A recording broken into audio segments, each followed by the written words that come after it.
Sekigahara, October 15th, 1600, English sailor. John Blackthorne watches in horror as 30,000 bamboo spears pierce the morning mist, each one sharpened to surgical precision, each one positioned to impale fleeing enemies at chest height. The stench of rotting flesh from previous battles hangs thick in the air. But what terrified him most was realizing the spears were designed to keep victims alive for days while impaled. Welcome to Nightmare Historians. These aren't random wooden stakes. Each bamboo spear was crafted by master artisans following 800-year-old specifications. The angle of the point, the shaft thickness, the placement height, every detail calculated to pierce vital organs without causing immediate death. The Takeshi clan spent 3 generations perfecting bamboo spear design. Master craftsman Yamamoto Hideyoshi documented the process. The point must penetrate deeply enough to anchor the victim, but avoid major blood vessels to prevent merciful death. Suffering must be prolonged to demonstrate the warrior's resolve. Preparing a single battlefield required 50,000 bamboo spears, planted in precise geometric patterns. The labor took 300 workers 3 months. Every spear was individually tested for penetration, depth and victim retention capacity. This wasn't random violence, this was engineered mass torture. The first warrior to hit the spear field was Samurai Matsuda Nobunaga.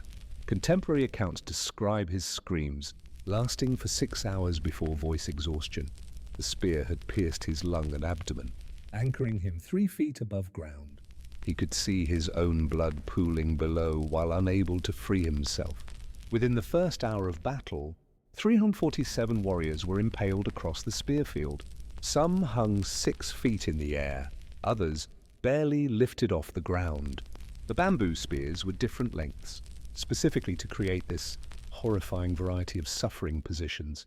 No 2 deaths would be identical. Survival instinct drove victims to attempt self-rescue. They would grasp the bamboo shaft and try to lift their bodies free. But the spear design prevented escape. Barbed sections below the point ensured that upward movement only increased internal damage and pain. Enemy families were positioned on surrounding hills to witness their warriors' impalement. This wasn't accidental, it was psychological warfare. Forcing loved ones to watch prolonged suffering broke enemy morale more effectively than killing warriors quickly. The Takeshi Strategy Manual specifically outlined family positioning for maximum psychological impact. Impaled warriors would beg their enemies for quick death through decapitation. Bushido code specifically forbade this mercy. Samurai honor demanded that enemies experience complete suffering as demonstration of superior warrior spirit. Compassion was considered weakness that dishonored both victor and victim. As darkness fell, 127 warriors remained alive on the spears. Torches were lit not for mercy, but to extend the psychological warfare through the night. Enemy camps could hear the suffering continuing for miles, destroying sleep and morale for surviving warriors. Carrion birds arrived before dawn. Ravens and crows began feeding on impaled victims while they remained conscious and aware. Warriors could feel their flesh being eaten while still alive, adding animal predation to their spear impalement torture. Some victims' screams attracted more scavenger birds. Dawn of the second day revealed that 43 warriors remained Alive on the spears. Their suffering duration depended on spear placement and individual constitution. Some would survive 3 more days, becoming examples of warrior endurance that both inspired and terrified witness armies. Victorious samurai collected body parts from impaled enemies as battle trophies. Ears, fingers, and hair were removed from living victims and preserved in salt. These trophies were displayed in samurai households as proof of battlefield valor and enemy suffering inflicted. Military strategist Miyamoto Kanisuke documented spearfield effectiveness in his war manual, The Art of Enemy Destruction.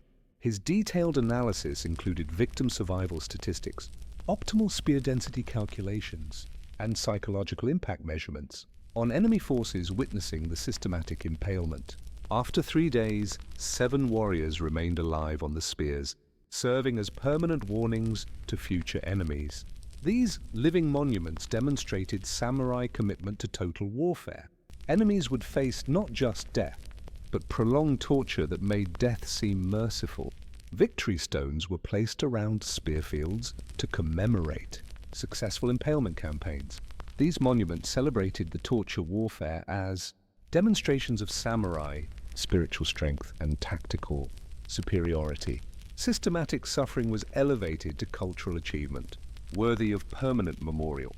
Portuguese military observers documented samurai spearfield techniques for European adoption.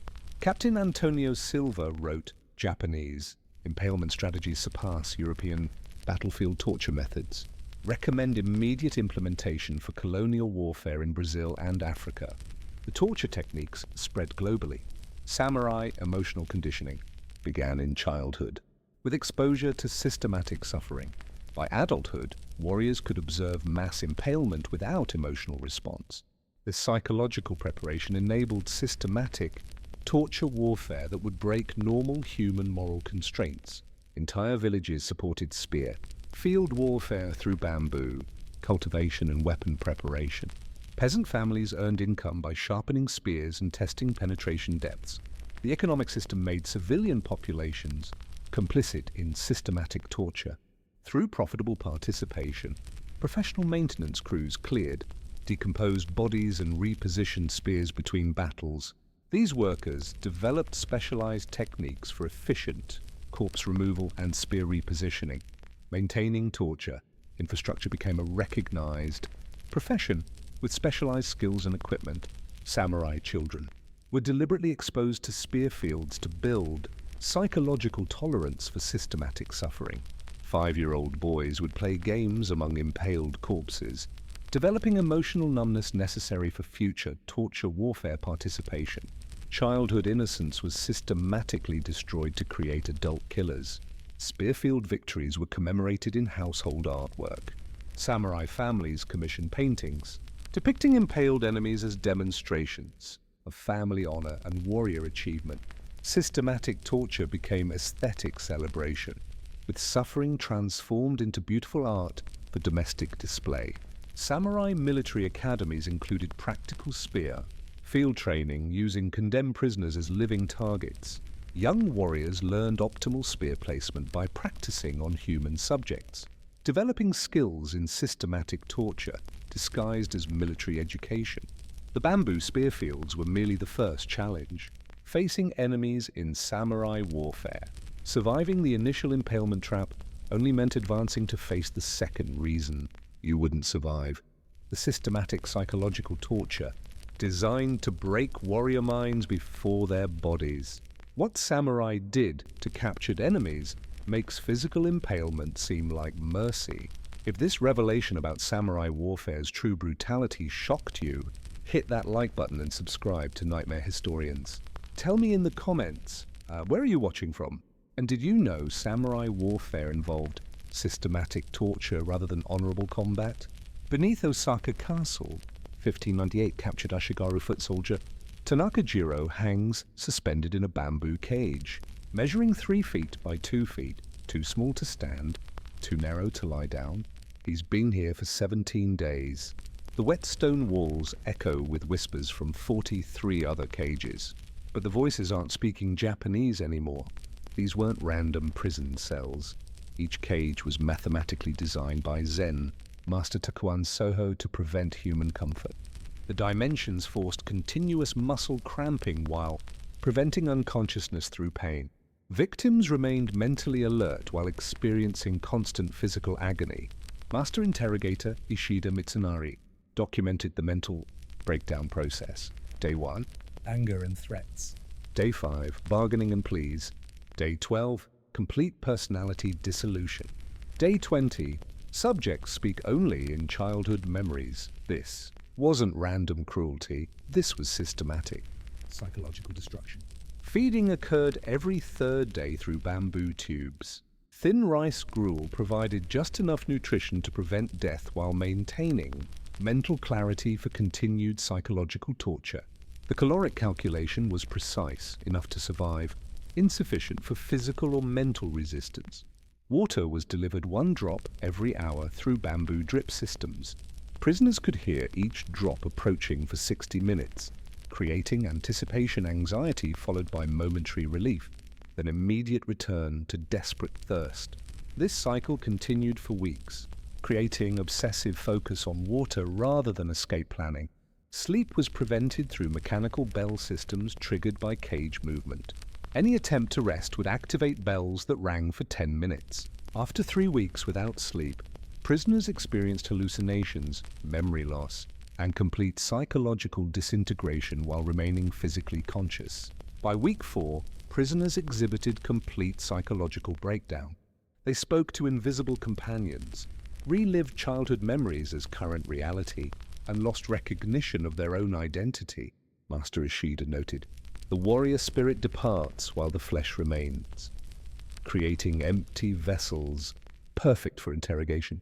Psychologically broken prisoners revealed military secrets unconsciously.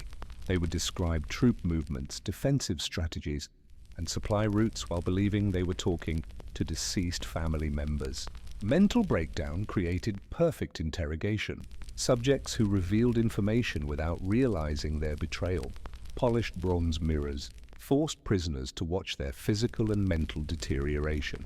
They could see their hair falling out, skin yellowing, eyes losing focus. This constant confrontation with their own destruction accelerated psychological breakdown by forcing awareness of their deteriorating condition. Buddhist sutras were chanted continuously at deafening volumes to prevent coherent thought formation. Prisoners couldn't think, plan, or maintain identity under constant auditory assault. The sacred texts became weapons, destroying mental coherence, while maintaining religious justification for psychological torture. Temperature chambers alternated between freezing and scalding every 6 hours. Bodies couldn't adapt to consistent conditions, creating constant thermal shock. Prisoners experienced hypothermia followed by heat stroke in continuous cycles, preventing physical adjustment while maintaining painful consciousness. Physical evidence revealed psychological torture effectiveness. Prisoners' fingernails were torn off from scratching cage walls during mental episodes. Blood patterns on bamboo showed desperate escape attempts during hallucination periods. Mental breakdown manifested in self-destructive physical behavior. Prisoners who resisted psychological breakdown faced enhanced procedures. Samurai Kobayashi. Hideaki maintained mental coherence for 47 days, prompting interrogators to develop specialized torture, specifically for psychologically resilient subjects. His resistance led to innovation in systematic mental destruction techniques. Final stage prisoners were displayed publicly as examples of psychological warfare effectiveness. These broken individuals could no longer speak coherently, recognize faces, or control bodily functions.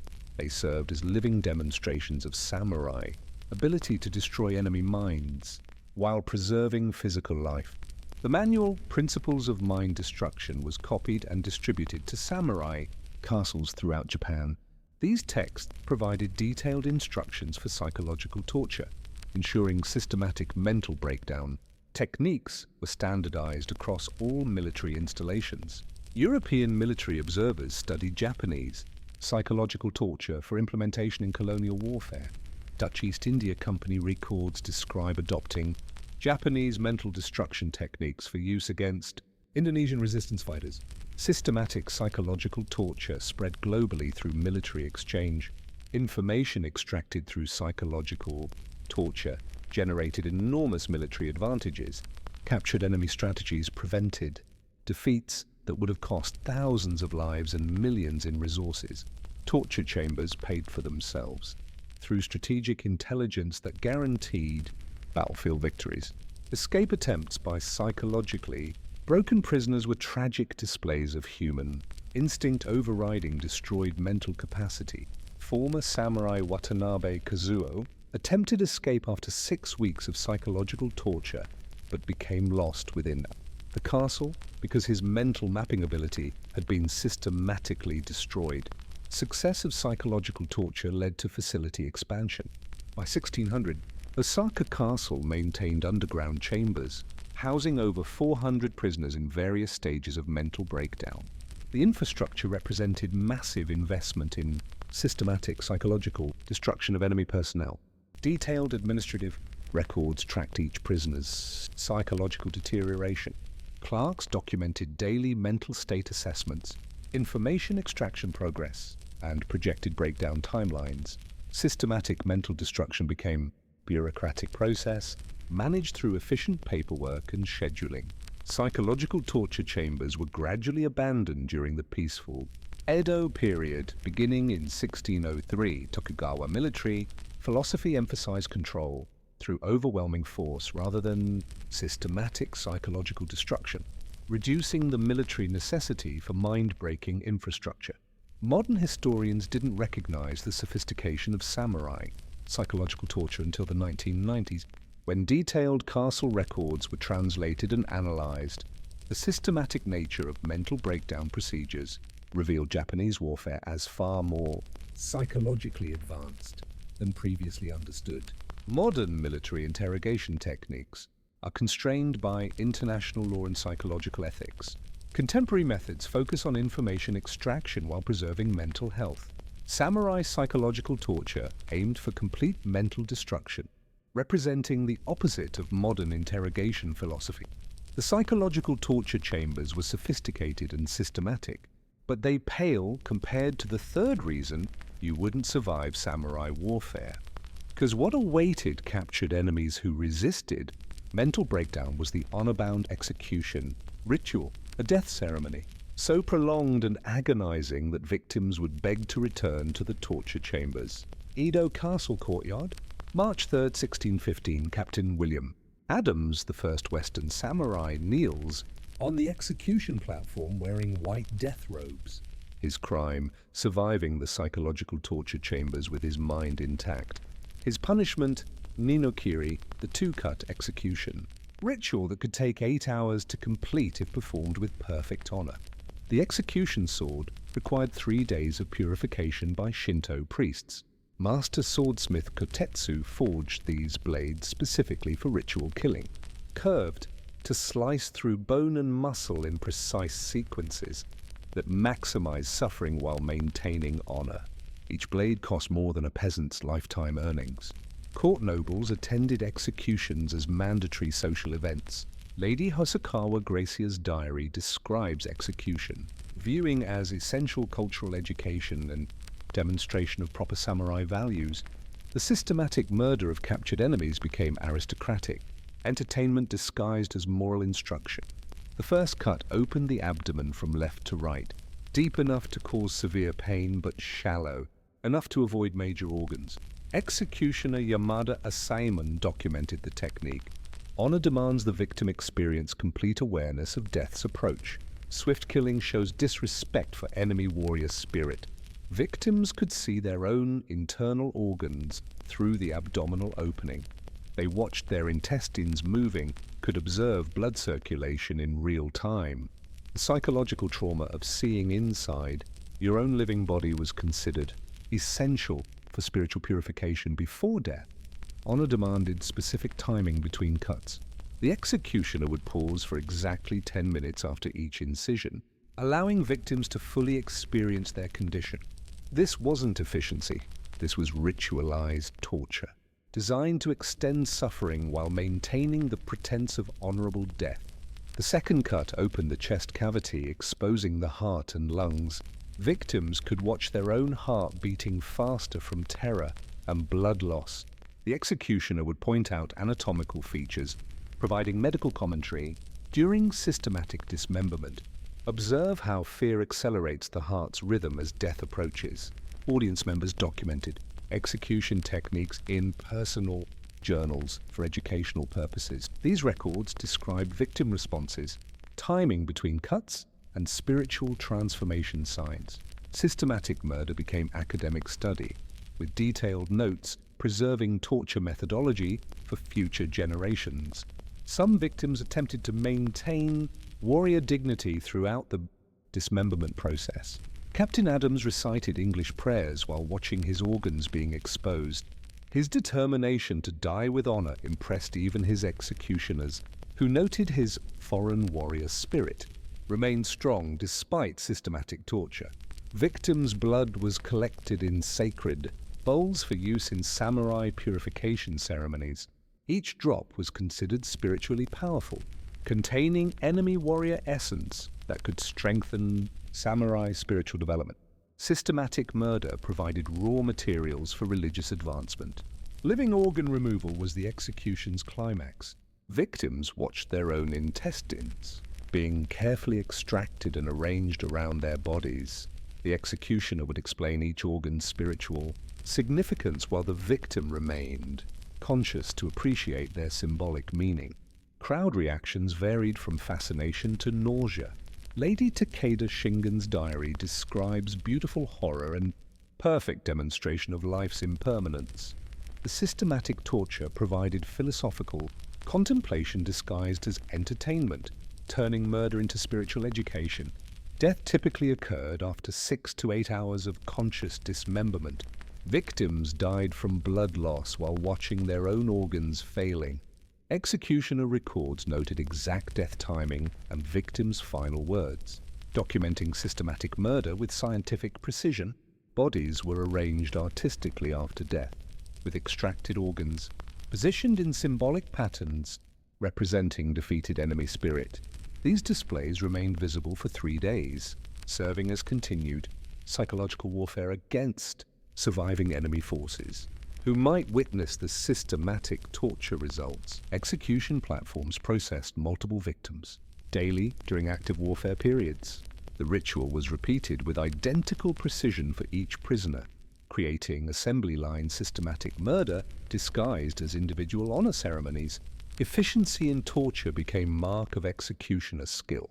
Portuguese military manuals from 1620 describe adopting Japanese honor execution for colonial enforcement in Macau and Brazil. The ritual torture techniques spread throughout European colonial systems, extending samurai systematic murder methods to global military operations. Samurai children attended executions as educational experiences. Boys as young as 7 observed systematic dismemberment to develop proper appreciation for honor-bound death. This childhood exposure to torture created generations of warriors psychologically prepared to inflict and witness systematic suffering. Execution ceremonies generated significant economic activity. Merchants sold ceremonial supplies, vendors provided food for spectators, and artisans created commemorative items. The systematic murder of captured enemies became profitable enterprise, supporting local economies.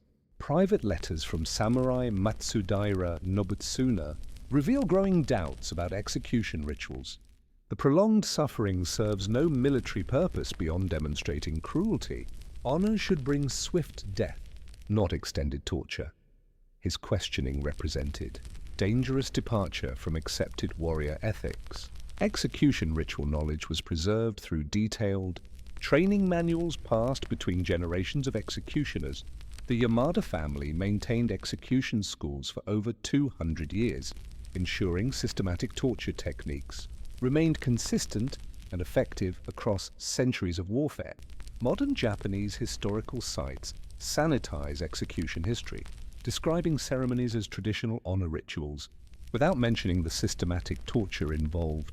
Tourist guides at Edo Castle mention samurai death ceremonies, but avoid describing the 8-hour dismemberment process. Modern execution methods prioritize immediate unconsciousness and minimal suffering.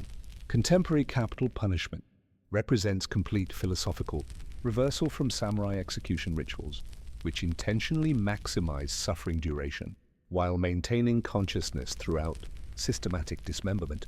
Recent historical scholarship recognizes execution rituals as systematic torture disguised as cultural ceremony. Academic conferences now classify these practices as war crimes by modern standards, acknowledging that honor-bound execution was systematic torture, justified through cultural tradition. The honor-bound execution ritual was systematic and prolonged, but it represented individual death. The fourth reason you wouldn't survive samurai warfare targets Something more precious than your own life. because samurai military doctrine included systematic elimination of enemy families, including infants and pregnant women, through methods specifically designed to destroy entire bloodlines and prevent future revenge. Shimabara Peninsula, February 1638, samurai commander. Matsudaira Nobutsuna surveys the burning village of Minamiarima. His orders were explicit: eliminate 3 generations, grandparents, parents, children, and unborn. No enemy bloodline may survive to seek vengeance. What followed was Japan's most systematic campaign of family extermination. The Matsudaira Bloodline Elimination Protocol was written military doctrine. Article 7 stated, pregnant women must be cut open to kill unborn children. Infants under 2 years require individual execution to prevent future vengeance. No bloodline member may escape elimination regardless of age or innocence. Family elimination required house-to-house searches lasting 3 days per village. Samurai teams used trained dogs to locate hidden children and pregnant women. Master tracker Hayashi Razan documented Finding families buried alive in rice storage pits, suffocating slowly to avoid discovery. Pregnant women faced immediate caesarean execution to eliminate unborn children.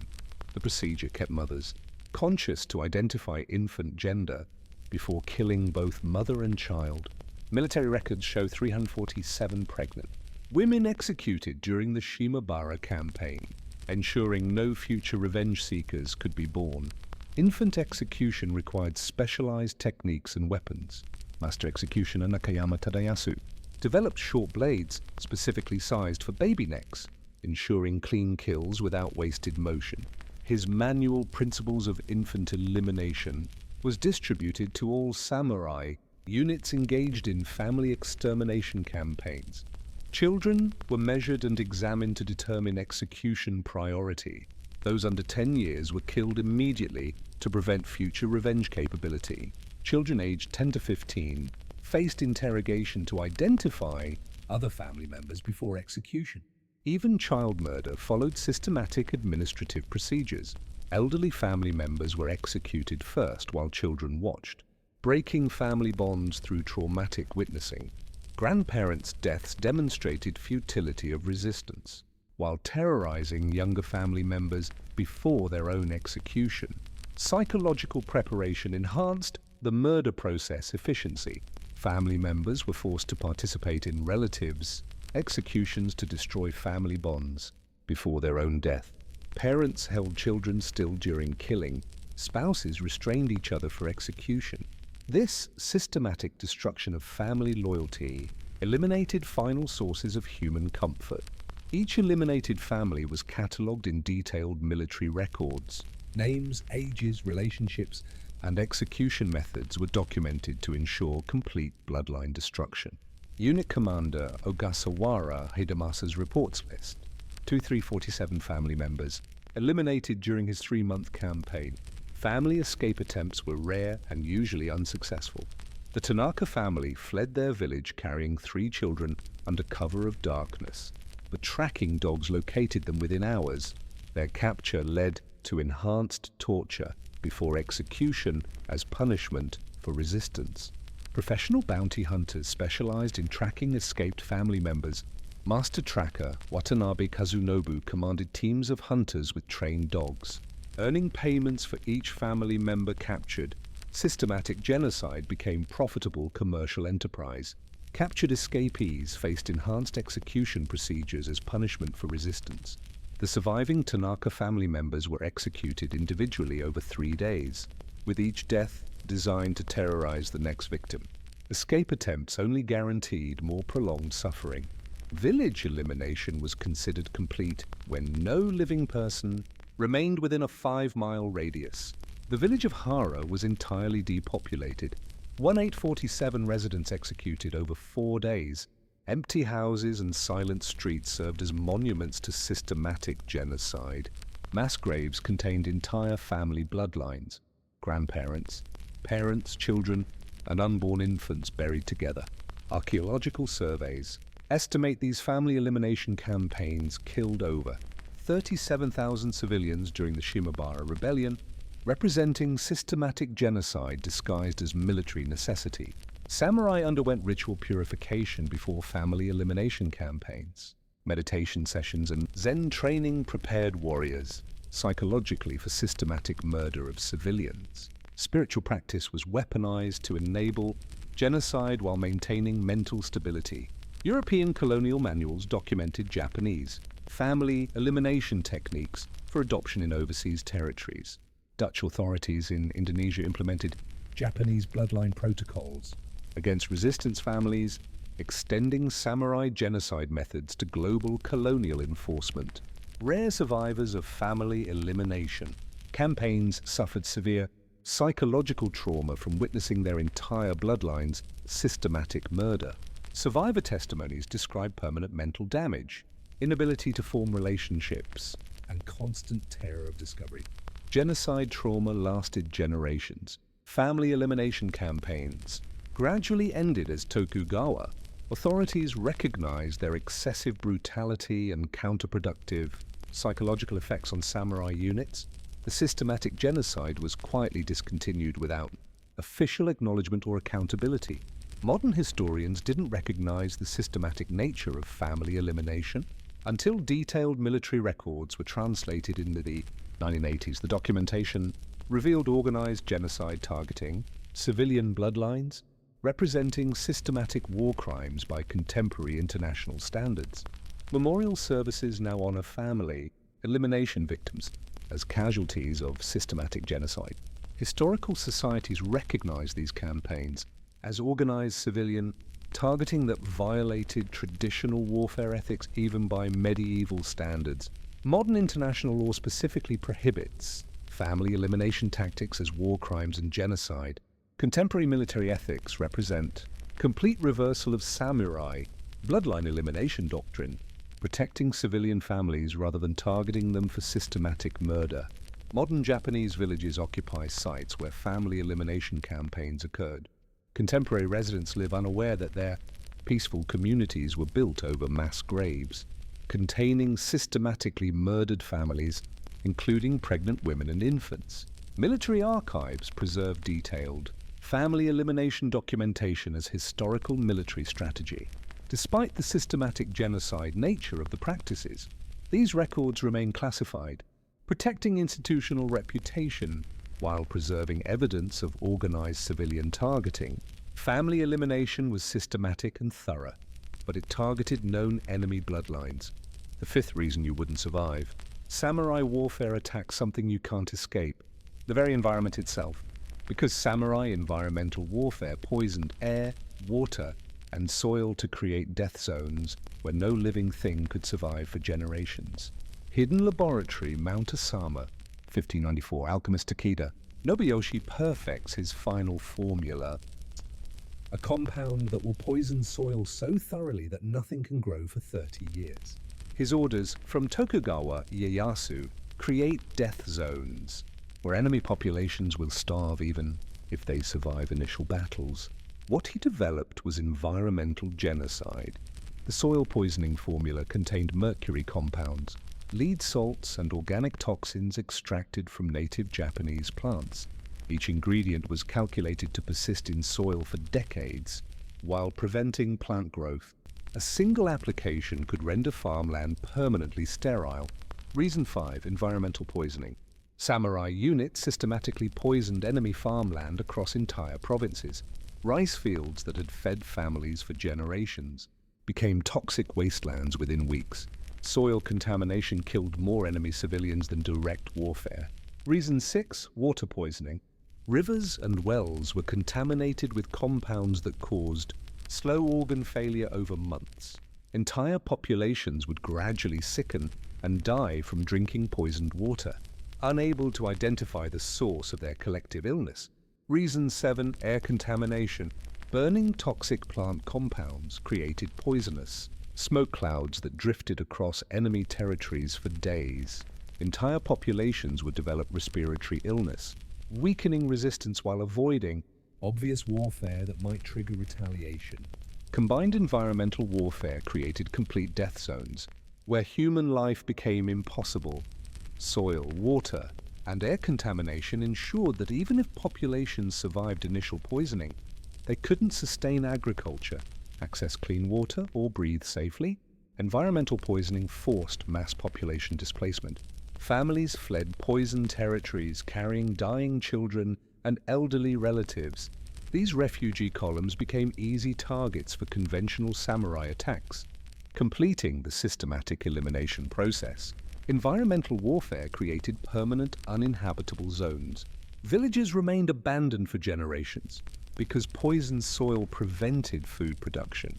Archaeological evidence shows some areas remained toxic for over 50 years after initial contamination. European military observers documented Japanese environmental warfare for colonial implementation. Portuguese manuals describe adapting soil poisoning, techniques for use against African resistance populations, spreading systematic environmental destruction globally. Environmental warfare was economically efficient compared to traditional siege warfare. Poisoning cost 1/10 of maintaining siege armies, while achieving complete population elimination. Military accountants calculated systematic environmental genocide as cost-effective alternative to conventional warfare. Some populations developed countermeasures against environmental warfare. The Satsuma domain created filtration systems and soil treatment methods to neutralize poisoning. However, these defenses required resources that most targeted populations lacked. Environmental warfare technology advanced rapidly through systematic testing on enemy populations. Each campaign improved chemical formulas and application methods. Systematic genocide became increasingly efficient through scientific innovation and practical experimentation. Environmental warfare ended with the Tokugawa Peace in 1615. Remaining poison stockpiles were destroyed or buried to prevent accidental contamination. The systematic environmental destruction capability was dismantled, but never officially acknowledged or documented. Modern environmental scientists identified historical contamination patterns in Japanese soil that match documentary evidence of systematic environmental warfare. Chemical signatures remain detectable in some locations after 400 years, providing physical proof of systematic environmental destruction. Modern chemical weapons. Treaties specifically prohibit environmental warfare targeting civilian populations. Contemporary international law represents complete reversal of samurai environmental destruction doctrine, protecting civilian environments rather than systematically poisoning them. Environmental protection organizations recognize samurai environmental warfare as early examples of systematic environmental crimes against civilian population. These campaigns represent historical precedents for environmental protection law development. Modern Japanese agriculture thrives in areas once poisoned by systematic environmental warfare. Soil remediation and natural recovery processes eliminated historical contamination, but recovery took centuries and massive environmental rehabilitation efforts. Contemporary military historians study samurai warfare as comprehensive, systematic destruction targeting individuals, families, and environments simultaneously. This total warfare approach represents one of history's most complete systematic elimination strategies. These 7 systematic destruction methods combined to create total warfare where survival was virtually impossible. Spearfield impalement, psychological torture, ritual execution, family elimination, and environmental poisoning ensured complete enemy destruction through multiple simultaneous attack vectors.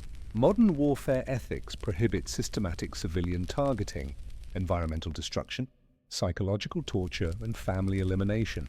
Contemporary military practice represents fundamental evolution away from samurai, total warfare doctrine toward protection of non-combatants. Modern museums display samurai warfare as traditional military strategy. Without describing the systematic torture, family elimination, and environmental destruction involved, tourist exhibitions sanitize historical horror while preserving cultural pride in military tradition. Understanding samurai systematic destruction methods informs modern military ethics and international law development. Recognition of total warfare horror helps prevent repetition of systematic torture, genocide, and environmental destruction in contemporary conflicts. Modern Japan's peaceful culture and beautiful landscapes hide the historical sites where Systematic torture, family elimination, and environmental destruction were developed and perfected. The transformation from total warfare to pacifist society represents one of history's most dramatic cultural evolution examples. The 7 Reasons You Wouldn't Survive Samurai warfare reveals systematic destruction far beyond romanticized notions of honorable combat, spearfield impalement, psychological torture, ritual execution, family elimination, and environmental poisoning created comprehensive warfare where survival was virtually impossible. Understanding this historical reality helps us appreciate modern warfare ethics and international law, protecting civilians from systematic destruction.